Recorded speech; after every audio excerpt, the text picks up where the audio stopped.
Pernah tak anda rasa macam ni? Seharian suntuk anda sibuk dari pagi sampai ke petang. Tapi bila nak tidur, anda terfikir, apa je yang aku buat hari ni sebenarnya? Jom kita selami satu senario yang mungkin anda kenal sangat. Okey, hari bermula. Perkara pertama, email. Bukan satu dua, tapi bertubi-tubi. Peti masuk anda tu macam dah nak meletup. Semua perlukan perhatian segera. Lepas tu, apa lagi? Mesyuarat. Belum sempat nak tarik nafas dari meeting pertama, dah kena masuk meeting kedua. Sedar-sedar, dah separuh hari hilang macam tu je. Dan bila anda rasa macam, okey, boleh fokus buat kerja sikit, tiba-tiba, bam, masuk pula satu deadline baru yang tak dijangka. Tekanan terus naik kan? Akhirnya, anda balik rumah. Letih, fikiran penat, badan pun sama. Tapi bila anda renung balik hari anda, apa sebenarnya hasil kerja yang bermakna? Inilah dia persoalan penting yang akan kita rungkai sama-sama. Keadaan inilah yang kita panggil perangkap kesibukan. Ia satu ilusi kemajuan yang sangat meyakinkan. Kita rasa kita sedang bergerak laju, tapi sebenarnya kita cuma berlari setempat. Dan kalau anda rasa macam ni, anda tak keseorangan. Serius, tengok data dari Microsoft ni.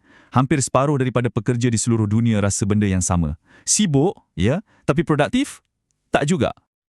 Petikan dari Cal Newport ni memang deep. Dia kata, kesibukan ni sebenarnya satu bentuk kemalasan mental. Sebab apa? Sebab lagi senang untuk kita terus buat macam-macam benda daripada berhenti sekejap dan fikir, apa sebenarnya yang paling penting untuk aku buat sekarang?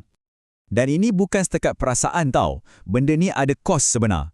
Kajian dari Harvard Business Review dapati tabiat sibuk ni boleh kurangkan produktiviti kita sampai 28%. Jadi, mesejnya jelas. Sibuk tak sama dengan bagus, malah ia merugikan. Jadi, macam mana kita nak keluar dari perangkap ni?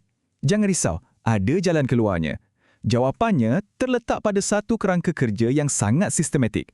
Jom kita kenali model ADKAR. ADKAR ni macam GPS untuk ubah tabiat kita. Ia ada 5 langkah yang jelas.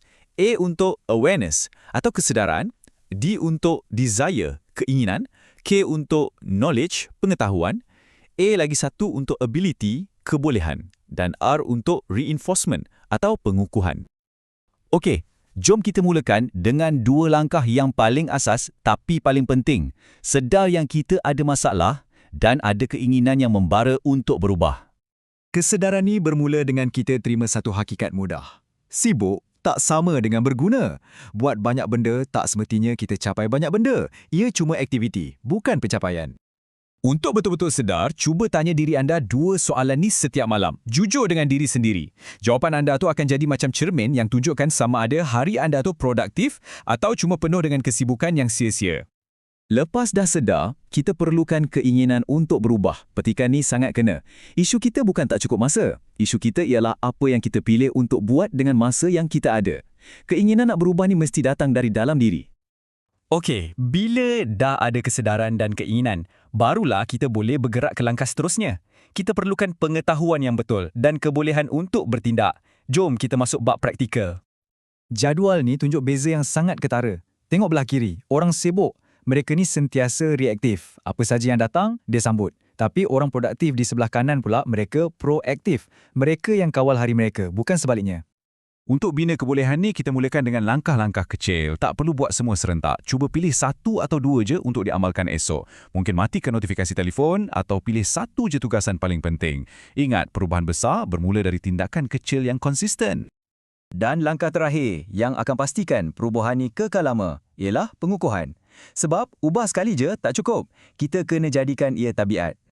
Macam mana caranya? Senang je. Raikan setiap kemenangan kecil. Berjaya fokus 1 jam tanpa henti, bagi pujian pada diri sendiri. Berani cakap tidak pada mesyuarat yang tak perlu, hebat. Benda-benda kecil ni sebenarnya sedang melatih otak kita untuk suka buat benda yang produktif.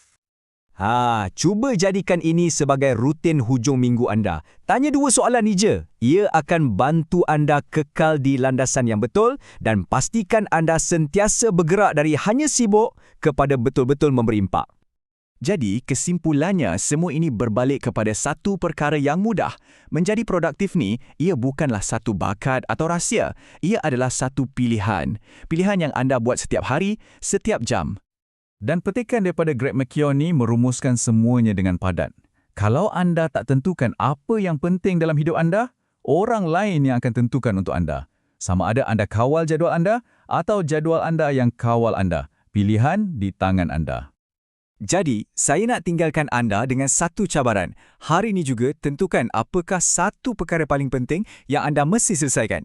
Fokus dan siapkan walau apapun gangguan yang datang. Kerana sesiapa pun boleh jadi sibuk. Tapi untuk menjadi produktif, itu adalah satu keputusan. Pilihlah dengan bijak.